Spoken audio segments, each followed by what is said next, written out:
Nabahala ang lahat sa lakas ni Galand. Napansin ni Hawk na wala pa itong magic power kaya baka may pag-asa pa sila. Muling nabuhay ang Tree of Life na ikinatuwa ng mga fairy at saka binigyan ni Ban ng dugo si King upang muli itong mabuhay. Nagpasalamat sila kay Ban ngunit nagbanta itong papatayin si Gearhead kapag sinaktan muli si Elaine saka ito umalis at wala na ring balak magbalik sa scenes. Winasiwas ni Galand ang sibat at napinsala ang malaking bahagi ng syudad upang magkaroon ng patag na labanan. Biglang umatake ang ating bida subalit natusok siya nito. Dumating ang dalawa pang clone na pinatay lang ng demon at nagkaroon ng tornado sa lakas saka sumugod ang isang nasakal niya habang umatake sa baba ang isa na natusok. Pinrotektahan ni Merlin sila Arthur at Elizabeth. Sumugod na si Diane kaya pinalaki na siya ni Merlin at binigyan ng damit saka pinalo si Galand pero sinipa lang ang Gideon pabalik sa noo niya. Dahil dito ay tineleport ni Merlin sa malayong lugar si Galand. Subalit sa isang iglap ay nakabalik ito kaya pinrotektahan ni Slater ang mage ngunit sa isang hampas ay nabali ang kanyang katawan. Sinubukan ni Merlin na makipagnegosasyon subalit na-trigger ang commandment ni Galand the Truth dahil nagiging bato ang sino mang magsinungaling sa harap nito. Wawasakin na ito ng demon kaya umatake ang captain at kinuha ni Slater si Merlin saka pinagpapatay ni Galand ang mga Holy Knight at ang bida ay naputol ang dalawang kamay kaya napilitan siyang gamitin ang tatak upang muling mabuo ang kanyang mga kamay subalit tila wala na siyang emosyon.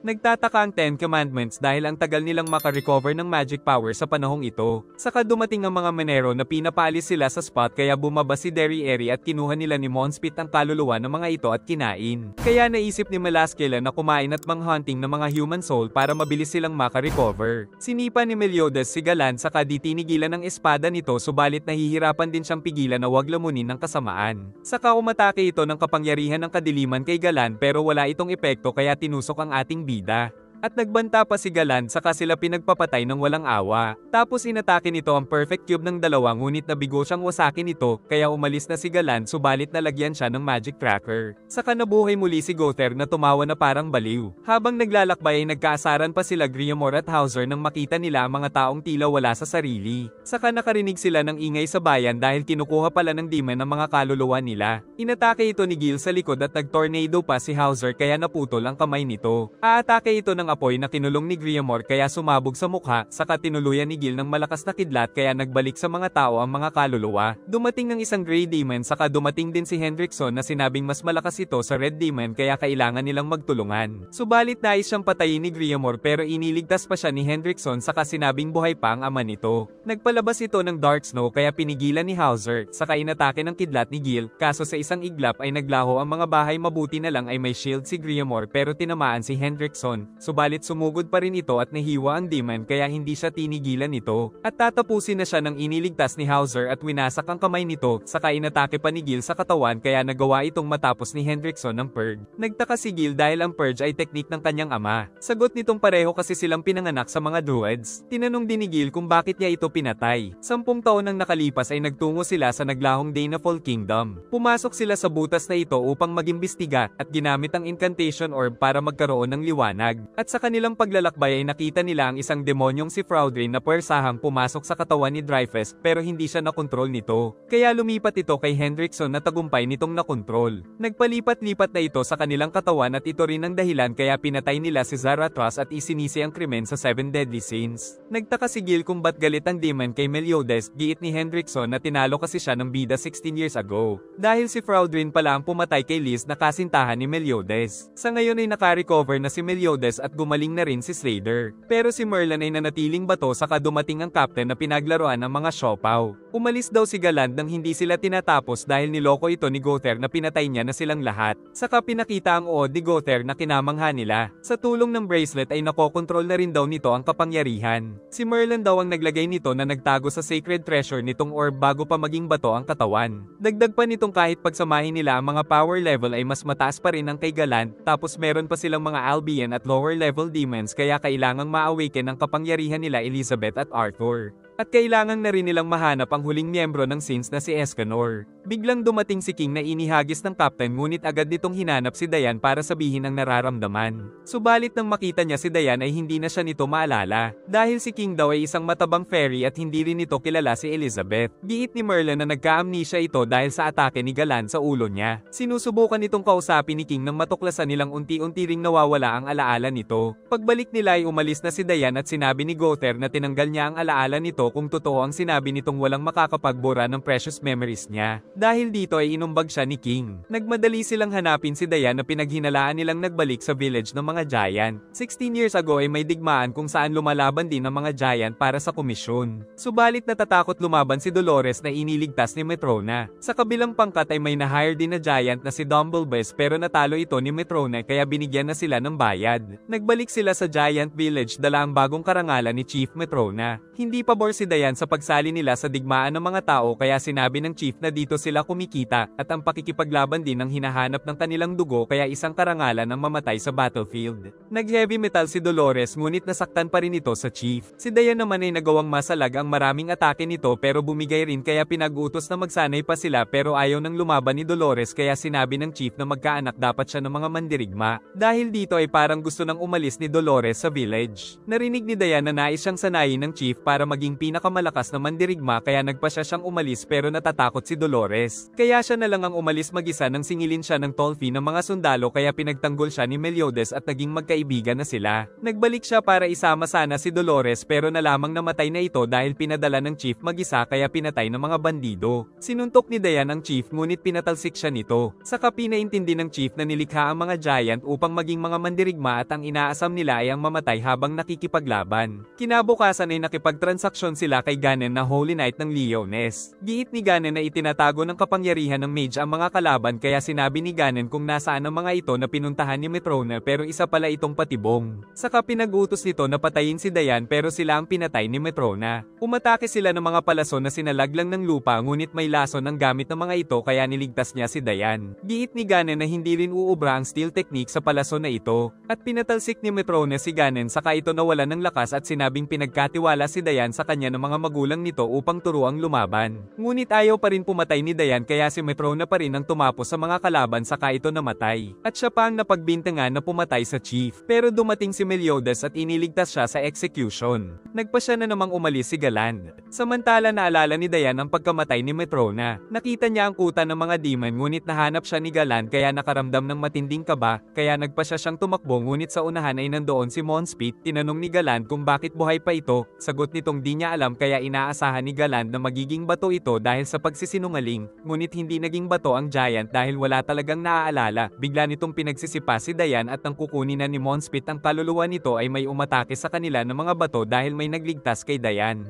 Biglang huminto si Mama Bor sa utos ng captain dahil naramdaman nitong may nakikipaglaban sa 10 Commandments. Nang magpakita si Metrona ay napaiyak si Dayan dahil akala ay namatay na ito saka sinikmuraan siya at dinala subalit nakalabas na si Galand at hindi sila makita ngunit inatake nito ang lupa dahil alam nitong nagtatago lang sila. Pagtingin ni Monspit ay naramdaman nila Meliodas ang nakakatakot na aura nito kahit napakalayo. Saka tinira sila nito ng Hellfire Bird na tumatago sa lahat ng madaanan kaya lumiko si Mama Bor ngunit sinundan sila nito. Naisip ng bida na malalaman ang kanilang lokasyon pag ginamit niya ang full counter pero wala na siyang magagawa. Subalit sinugod pa ito ni Mama Bor at kinain ng mapanganib na Hellfire Bird kaya hindi nalaman kung nasaan sila. At nagtataka si Galand kung nasaan na ang mga giant na dumaan pala sa ilalim ng lupa. Naramdaman ni Merlin na nakatakas si Dayan pero hindi muna sila pwedeng lumapit dahil baka lalo silang matuklasan. Sa halip ay ibabalik na daw ni Merlin ang mapanganib na kapangyarihan ng captain na kinuha niya noon dahil hindi makontrol. Itinago daw ito ni Merlin sa star na kanilang sunod na destinasyon. Pagdating ay puro bato lang ang nandoon pero pagdaan sa mga bato ay napunta sila sa ibang dimensyon. Saka nakita nilang naghihintay ang mga druid chief na sila Jenna at Zeneri. At ang lalaki ay si Tio na kanilang guard. Sunod ay nagtungo sila sa madilim na lagusan. At sinabi ni Zeneri na kailangang dumaan ni Meliodas sa trial kung karapat-dapat ba nitong mabawi ang kanyang kapangyarihan. Agad na nagcast ng spell si Zeneri at napunta ang captain sa nakaraan noong siya ay isa pang Holy Knight sa Dynafall Kingdom at nandoon pa si Liz. Naghahanap si Ban ng potion na nakakabuhay ng patay pero giit ng merchant na walang ganun at sa halip ay sinabing may gumagawa daw ng himala sa kabilang bayan kaya nais magtungo ni Ban pero mga kuta ito ng mga magnanakaw at kriminal. Nakapikit lang si Meliodas habang sumasailalim sa trial ang kanyang utak. Saka kinuha ng chief ang isang lalagyan at kailangan daw mapatubo ni Elizabeth ang may sakit na buto bilang pagsubok. Natuwa si Meliodas dahil parang totoo ang ilusyon kaya kinapa niya ang mga siopaw nito.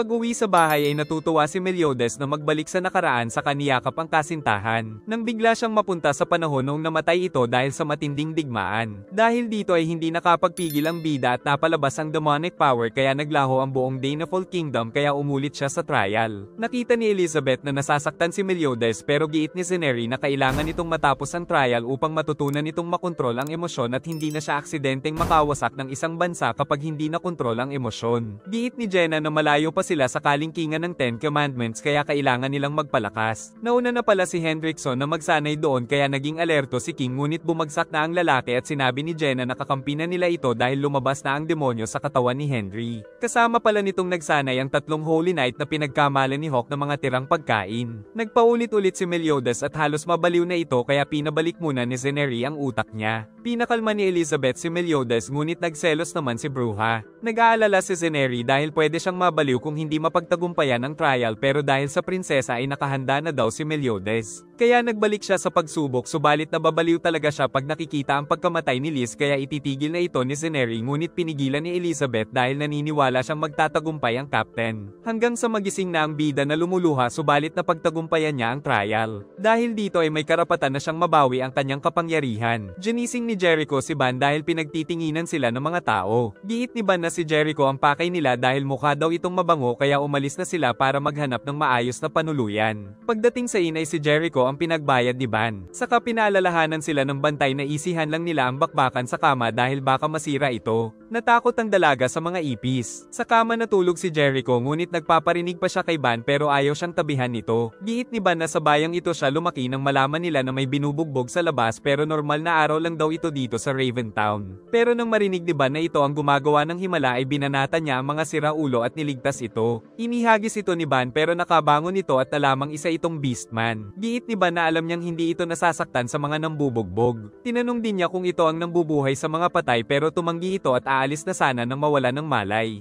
Nalaman nilang laging tinutugis ng mga tao ang mga Beastman kaya mahirap sa mga ito ang makasurvive. Naalala ni Ban noong nagnakaw siya ng pagkain pero nahuli siya at binugbog. Pinakulong pa siya at sa kulungan ay binigyan ng pagkain ng kasamang preso saka sinabi ni Zhivago na nagbabalak itong tumakas. Samantala nagising sila Gil sa tulong ni Jenna. Nagagalit pa rin si King sa ginawa ni Henry kay Hellbram. At handa daw itong panagutan ni Hendrickson pero nais niya munang tumulong na patayin ang Ten Commandments. Giit ng Beastman na nais niyang makita ang dalawa niyang anak. Sa nakaraan ay sinabi ni Zhivago na meron siyang anak pero kain lang ng kain si Ban. Kaya sinabi ni Zhivago na panatilihin na lang nilang sikreto ang kanilang base. Binubugbog si Ban ng lalaki dahil hindi siya nakapag-uwi ng pagkain kahit galing pa sa nakaw. At dahil nagugutom na rin siya ay natakam sa pagkain na nakita sa bintana ngunit sinipa siya upang umalis. Nagmasid na lang siya sa itaas nang tawagin ng isang babae na magbabayad daw basta pumasok siya sa isang drum. Nalaman niyang peke ang gold coin pero pinilit siyang ikulong sa drum dahil ibebenta pala nila sa isang mayamang babae na mahilig mang-torture ng mga bata.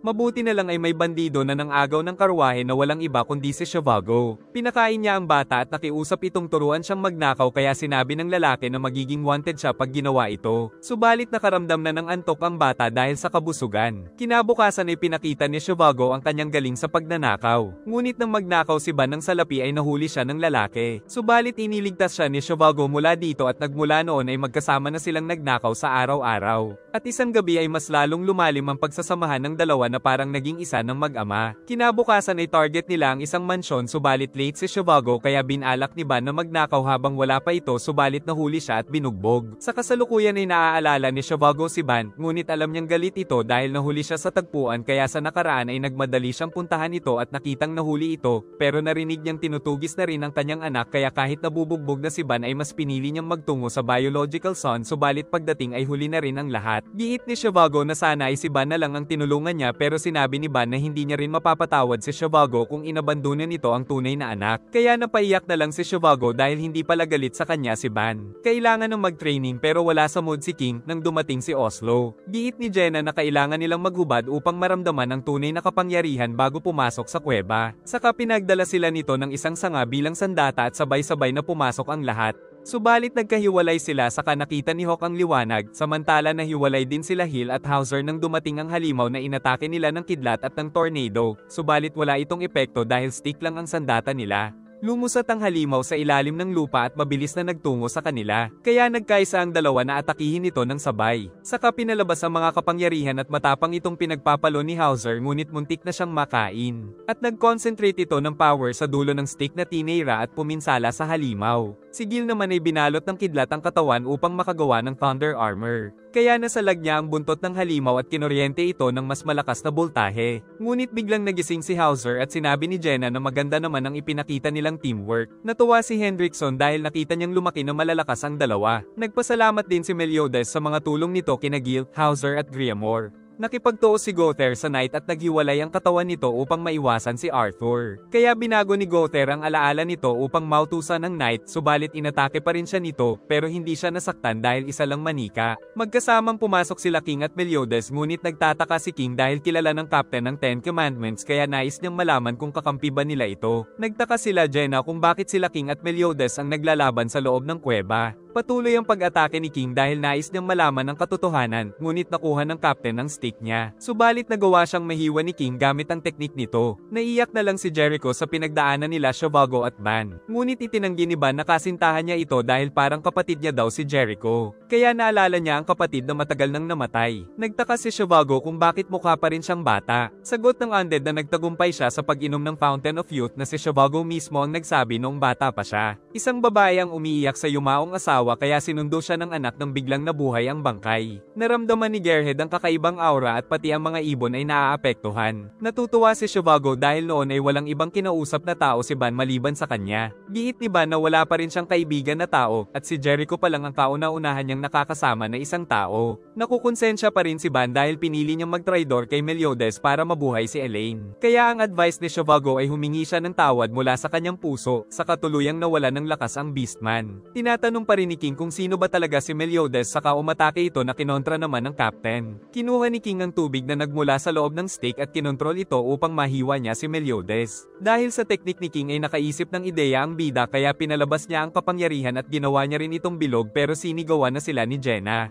Kaya nagbanta na lang si King na babantayan ang mga kilos nito. Paglabas ay nagagalit si Jenna ngunit pinagtakpan ng bida si King. Kalaunan ay pinalabas ni Jenna ang sisidlan ng kapangyarihan ni Meliodas at binasag ito kaya nabalot sa kadiliman ng buong lugar at sa utos ni Jenna ay pumasok ang lahat ng ito sa katawan ng ating bida. Saka pinag-utos na dalhin siya sa Ten Commandments pero nagbanta si Merlin na pwede siyang mamatay dahil may delay ang teleportation. Pagdating ng bida ay nagulantang ang 10 demonyo saka nagbanta si Galan sa kanya ngunit nilampaso lang siya ng ating bida. Lumaban si Galan ngunit hindi ito matamaan saka muli lang siyang binugbog sa harap ng mga kasamahan, at nang ginamit ng bida ang espada ay walang nakakita na nahiwa na pala niya si Galand. Saka nagbanta si Meliodas sa mga ito at bago siya matamaan ay nakapag-teleport dahil kay Merlin. Galit na galit si Galand sa pangbubugbog sa kanya ng bida, pero pinakalma siya ng mga kasama dahil ang layunin nila ay ang sakupin ng Britanya kaya maghihiwalay sila sa grupo ng tigdalawa upang mabilis na mabawi ang kapangyarihan. Kaya sa utos ni Zeldris ay kumilos na ang mga kasama. Pero ayaw pang kumilos ni Esterosa at nang may dom-apo na ibon ay naging halimaw ito at sumabog dahil sa kanyang sumpa. Naglakbay sila Derry-Eri at Monspit sa bayan. Samantala sa Vizel Town ay gumagawa sila ng isang coliseum sa pamumuno ni Taizu. Nang dumating sila Droll at Gloxinia, si Fraudry naman ay nagtungo sa mining town Fersen. Ngunit nakita na siya ng dalawang Holy Knight na sila Arden at Deldry sa nasabing bayan. Nakabalik ng ligtas ang captain at sinabing pinagbantaan niya ang mga demon kaya pinagalitan siya nila King at Jenna. Alam daw ng captain na maghihiwalay ang Ten Commandments upang mabilis na masakop ang Britanya. Kaya ito ang sasamantalahin nila para matalo ang mga ito. Samantala nagkaroon ng sungay si Hawk dahil sa training nito. Dumating na rin ang iba pang kasamahan at may isang nilalang sa ulo ni Arthur na ayaw umalis, samantala naging isang bata si Griamore. Nakabalik na rin si Elizabeth suot ang bagong outfit. Naagad namang minanyak ng ating bida at nang lumapit si Hauser ay sinundot ang mata nito. Subalit nalaman nilang hindi natapos ng prinsesa ang pagsasanay. Bago sila umalis ay naisa ng magtapat ni Zeneri ngunit ang mga mata ng bida ay nakatuon lang kay Elizabeth. Sa kasama-sama na silang umalis upang pigilan ng Ten Commandments. Pag-alis ng grupo ay napaiyak na lang si Zeneri dahil matagal niya na palang crush ang ating bida. Nakita ni Hawk na nadagdagan ng mga lakas nila Gil at Hauser. Nagtataka ang captain sa bagong anyo ni Hawk kaya sinabi nitong nakalaban daw nila ang isang dragon subalit kinain siya nito ng buo, kaya kinain niya rin ang dragon mula sa loob kaya natalo nila ito at nagkaroon siya ng apoy pero napapaso rin siya nito. At nakakalipad na rin siya gamit ang tenga. Nagbago na daw ang lahat pero si Meliodas ay palagi pa rin minamanyak ang prinsesa. Nais malaman ni Gil ang lakas ng bida at nakita ni Hawk na nasa 3,000 pa rin ito. Pero hindi pala nakita ni Hawk ang isa pang zero dahil nasa 32,000 na ang power level ng captain. At nais ng bida na hanapin si Escanor na mas malakas pa daw sa kanya. Isang patay ang muling bumangon kaya natakot ang mag-ina nang masunog ang kanilang mga mata. Dahil pala ito kay Malaskela na pinababalik ang lahat ng mga kaluluwa upang maghasik ng kasamaan. Dahil dito ay nagbalik ang kaluluwa ni Alain na naramdaman ni Gearhead. Saka nakita nilang bumangon ito at inatake sila ng hangin. Inatake nito si Gearhead at naging Black Fairy saka tinawag si Oslo na ipinagtaka ni King kaya sinuot niya ang helmet at kinausap si Hellbram. At sinabi nitong muling nabubuhay ang mga patay at naghihiganti sa mga tao. Dahil dito ay nais umalis ni King pero ayaw niyang magpatulong kay Meliodas dahil wala pa siyang tiwala dito. Inilibing na nila Ban at Jericho si Shivago. Nang biglang bumangon ang isang patay na galit sa mga babae. Tinusok nito si Ban dahil lumakas pala ang mga undead pero tinapos niya rin ito agad. Samantala muntik na rin si Jericho pero nailigtas siya ni Ban at nakitang si Alain ang umatake kaya nagkiss ang dalawa dahil na-miss ang isa't isa.